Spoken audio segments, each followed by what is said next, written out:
munsi ni kuri babishimwe. Bageze kwa Mariya na Marita usanga barize bahogoye, maze bakikubona barakubwira bati mwigisha mwiza we, iyo uza kuba hano musaza wacu ntabwo aba yarapfuye, ariko barakwitiranya ntabwo bari bazi imbaraga zawe. Yesu we, Yesu we urakiza urashoboye turakwemera uri intwari Yesu umugabo. Yesu we ufite ibihamya ibyo wakoze mu gihugu cyacu mu itorero ryawe.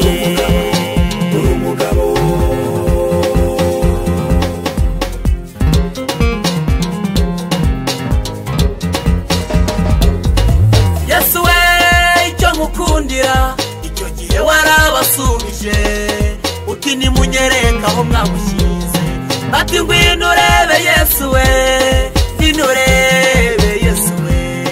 Ugeze ku gituro urategeka uti nimumukureho igitare, nuko umuhamagaza ijwi rirenga uti yewe Lazaro, ni Lazaro nawe ati karame, uwari umaze iminsi ntarazuka. Yesu we ntukangwa n'ibinuka. Yesu we, Yesu we urakiza urashoboye turakwemera uri intwari Yesu umugabo.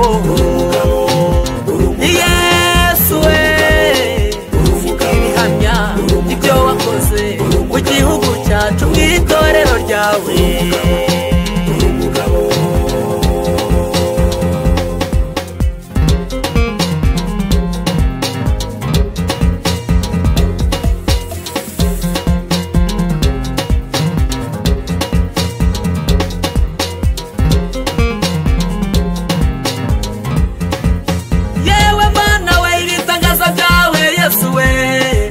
Uyu munsi ntaho byagiye kuba kwizeye mwami w'amahoro, inubu uracyakora imirimo.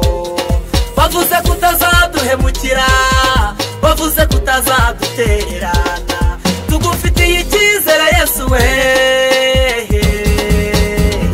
Yesu we urakiza urashoboye turakwemera uri intwari Yesu umugabo.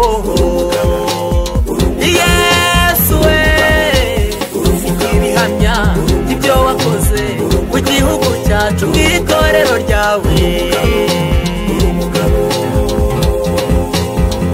Yesu we urakiza urashoboye turakwemera uri intwari Yesu umugabo.